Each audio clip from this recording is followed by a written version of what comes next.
Hello and welcome back to the 7 reasons we struggle with eating healthy and what to do instead. We are on tip number 5 today, week number 6. There are 2 more weeks to go in this short course and we are making huge strides. I really hope you've been able to incorporate a lot of what we've talked about over the last 4 weeks. With the 4 different tips that we've talked about. Just a short recap, we talked about the stress response first and how to get ourselves on out of that stress response into a more relaxed state. We've talked about why starvation and deprivation do not serve good decisions. We've talked about why energy is so important and how we can get it back by reconnecting with our passion, by reconnecting with the earth, by slowing down our workout routine and getting better sleep based on melatonin levels and eating at the right times. And we've also talked about willpower and using short-term discipline to get us into a better place so that we can use those positive outcomes to give us momentum moving forward rather than always relying on willpower, which is always overridden by what's going on physiologically inside of our bodies. And so short-term discipline works a heck of a lot better than long-term willpower. And here we are. We're going to start quick and hopefully end even quicker so that you can get on and go practice. Today we're going to talk about the tendency we have to psych ourselves out on consistency or lack of consistency, perfectionism, and all or none thinking. We as human beings, I tell you what, are prone to this, especially this day and age. We're sitting there, trying to figure out what to eat, looking in the fridge, and we just spiral out from the current moment into the future, into all the different things we have to do. How are we ever going to keep eating healthy past this moment anyways? It's probably of no use. It's only just one salad anyways. It's not going to make that much of a difference. Plus we have that wedding coming up this weekend and I'm really going to be hungry the next day, not to mention what I'm going to eat at the reception the night before, and I just don't think now is a good time because I'm not going to do very well on a healthy diet. Right? Does that resonate with anybody? Because we can psych ourselves out all day long on reasons why we can't eat healthy right now and why we're going to wait for later. And what I want to tell you first of all is that's totally normal. That's something that everybody does, not just with eating healthy, but with anything that you don't want to do, right? Good old procrastination. We'll do it someday. We'll start someday.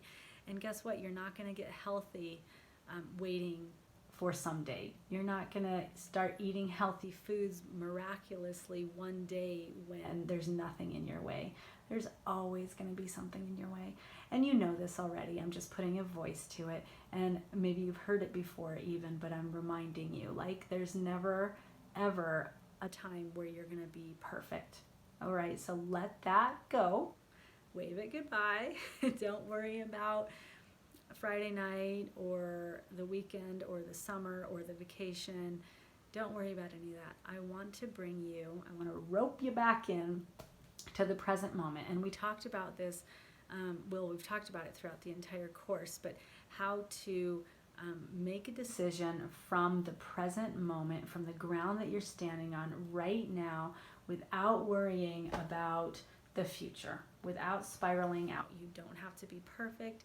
This is not like eat clean or bust. No type of strict regimen are we on, all right? So instead of doing that, those, inflicting yourself with those mind games, I want you to take your deep breathing, all right? I want you to ground yourself, deep breathe, clear your mind, and actually allow yourself to begin again and again and again, and focus on that vision. And again, this doesn't even have to be just with food, okay? If you'd rather practice something else, there's not so much pressure, that's fine. You can practice on something else. But really, before you make that decision to do whatever you're going to do, knee-jerk reaction, I want you to clear your mind, breathe deeply, and hear yourself telling yourself that you are confident and you are intentional in the decisions that you make, that you trust your vision and that you trust your intuition, and that you know that you're on the right path and the decision that you're making is from right now. I want you to get curious about how you feel in that moment. Do you feel hungry, pissed, tired, frustrated, resentful? What do you feel like and why?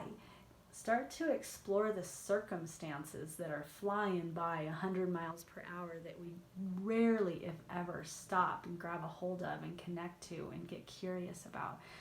Really sit with yourself. This doesn't have to take hours. I promise you'll get better and better at it, of plucking those thought spirals out of your brain and understanding cause and effect. And I just had a fight with so-and-so, and now all I want to do is eat this bag of chips. That's a very classic example, but we're more complicated than that, right? It's not so linear.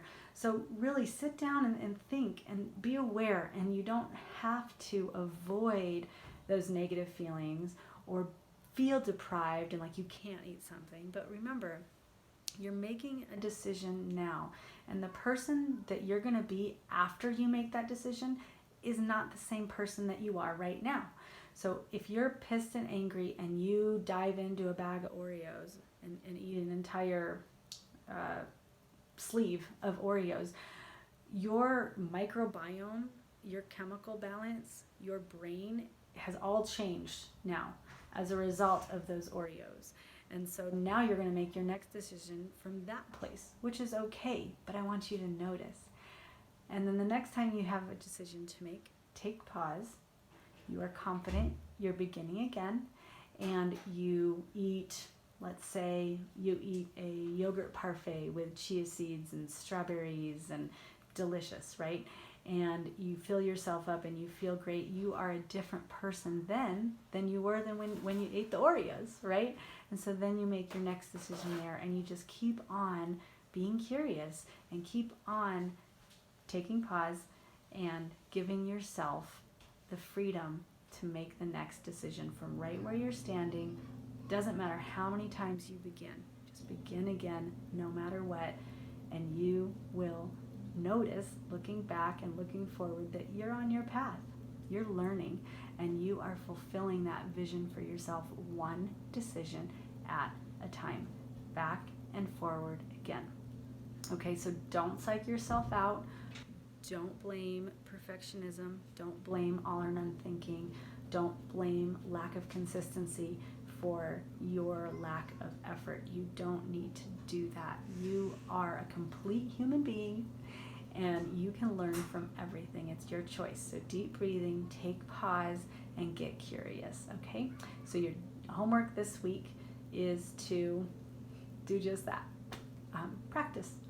Practice beginning again. Don't beat yourself up. You don't need to feel guilty, because that just causes more negativity.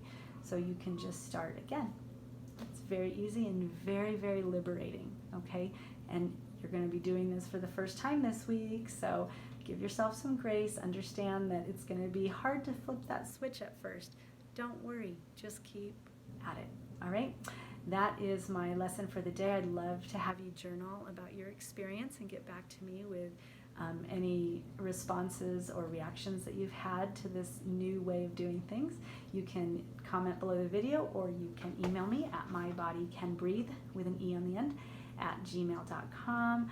By now, I hope you know my name is Jenny, and I also hope you know that you are beautiful and you're going to have an awesome week. Thank you, my friend. We'll talk to you next week. Bye-bye.